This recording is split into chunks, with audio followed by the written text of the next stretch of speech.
লা হাওলা ওয়ালা কুওয়াতা ইল্লা বিল্লাহিল আলিয়্যিল আযীম, এটা পড়লে কি হয় আপনি জানলে অবাক হয়ে যাবেন। লা হাওলা ওয়ালা কুওয়াতা ইল্লা বিল্লাহ, এত ফজিলত, আপনি অবাক হয়ে যাবেন। আল্লাহ পাক রব্বুল আলামিন এই ছোট্ট একটি আমলের মাধ্যমে আমরা সকলেই যারা মুসলিম, এজ এ মুসলিম হিসেবে আমরা এই ছোট্ট দোয়াটা সকলেই জানি, ঠিক কিনা? আমরা অনেকেই জানি লা হাওলা ওয়ালা কুওয়াতা ইল্লা বিল্লাহিল আলিয়্যিল আযীম। এই ছোট্ট একটি বাক্য যদি আপনি পড়তে পারেন, আল্লাহ পাক রব্বুল আলামিন অভাব দূর করে দিবেন, দারিদ্রতা আপনার কাছে কখনো ঘিরতে পারবে না, ঘেঁষতে পারবে না। শুধু তাই নয়, আল্লাহ পাক রব্বুল আলামিন 99টা বড় বড় রোগ থেকে আল্লাহ তাআলা আপনাকে হেফাজত করবেন। শুধু তাই নয়, আল্লাহ পাক রব্বুল আলামিন আপনাকে বিপদ থেকে হেফাজত করে দিবেন। আল্লাহ পাক রব্বুল আলামিন আপনাকে গায়বী সাহায্য করবেন যদি আপনি বিপদে পড়ে লা হাওলা ওয়ালা কুওয়াতা ইল্লা বিল্লাহিল আলিয়্যিল আযীম পড়তে পারেন। বড় চমৎকার এই আমলটা আমাদের অনেক মুরব্বিয়ানে কেরাম যারা আগে এবং এখনো অনেক মুরব্বীদেরকে দেখেছি এই আমলটা করতে, এবং সাহাবায়ে কেরামরা এই আমলগুলো করতেন এবং তারা ফলাফলও পেয়েছেন।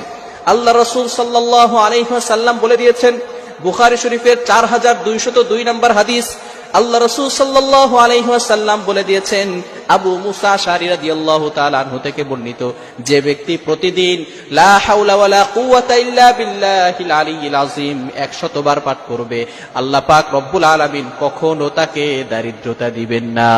সুবহানাল্লাহ। Can you imagine that?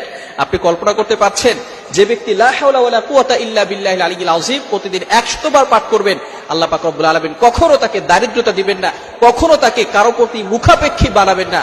অর্থাৎ একটা কাঁচা মরিচের জন্য আল্লাহ পাক রব্বুল আলামিন আপনাকে মানুষের কাছে হাত পাতাবেন না, আপনাকে কখনো আল্লাহ পাক রব্বুল আলামিন দারিদ্রতা দিবেন না যদি আপনি দৈনিক এই লা হাওলা ওয়ালা কুওয়াতা ইল্লা বিল্লাহিল আলিয়্যিল আযীম 100 বার পাঠ করতে পারেন।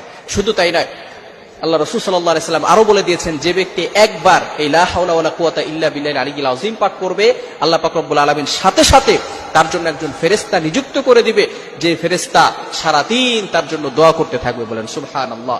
আল্লাহ রাসূল সাল্লাল্লাহু আলাইহি ওয়াসাল্লাম আরো বলেছেন, যদি কোনো ব্যক্তি এই লা হাওলা ওয়ালা কুওয়াতা ইল্লা বিল্লাহিল আলিয়্যিল আযীম 10 বার পাঠ করে, তাহলে আল্লাহ পাক রব্বুল আলামিন তাকে সন্তান দুনিয়াতে আসতে যেমন তার কোনো গুনাহ থাকে না, আল্লাহ পাক রব্বুল আলামিন তাকেও পবিত্র করে দিবেন।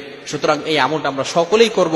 শুধু তাই নয়, আল্লাহ রাসূল সাল্লাল্লাহু আলাইহি ওয়াসাল্লাম আরো বলে দিয়েছেন, যদি কোনো বান্দা ঘর থেকে বের হয় এবং বের হওয়ার সময় বিসমিল্লাহি তাওয়াক্কালতু আলাল্লাহ লা হাওলা ওয়ালা কুওয়াতা ইল্লা বিল্লাহিল আলিয়্যিল আযীম এই আমলটা করতে পারে, তাহলে আল্লাহ পাক রব্বুল আলামিন যতক্ষণ পর্যন্ত সে ঘরে না ফিরবে, আল্লাহ পাক রব্বুল আলামিন নিজ কুদরতি হাত দ্বারা ওই বান্দাকে সকল বিপদ আপদ থেকে হেফাজত করবে। বলেন সুবহানাল্লাহ।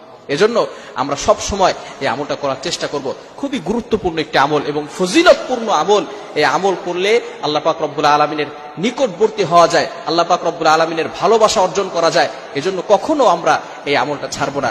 দৈনিক আমরা 100 বার করে লা হাওলা ওয়ালা কুওয়াতা ইল্লা বিল্লাহিল আলিয়্যিল আযীম পড়ব। সর্বনিম্ন যদি পারি ফজরের নামাজের পরে 100 বার পড়ব এবং মাগরিবের নামাজের পরে 100 বার পড়ব। রাজি আছি তো ইনশাআল্লাহ? প্রতিদিন ফজরের নামাজের পরে লা হাওলা ওয়ালা কুওয়াতা ইল্লা বিল্লাহিল আলিয়্যিল আযীম কতবার? 100 বার পড়তে হবে, এবং মাগরিবের নামাজের পরে 100 বার। ইনশাআল্লাহ যদি আপনি আমলটা করতে পারেন, আল্লাহ পাক রব্বুল আলামিন আপনার লাইফ থেকে দারিদ্রতা দূর করে দিবেন।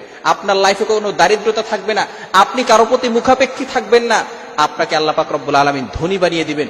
শুধু তাই নয়, আল্লাহ পাক রব্বুল আলামিন আপনাকে 99টা রোগ থেকে হেফাজত করবেন। আল্লাহ পাক রব্বুল আলামিন আপনাকে একজন ফেরেশতা নিযুক্ত করে দিবেন, যে ফেরেশতা অল টাইম আপনার জন্য দোয়া করতে থাকবে। এজন্য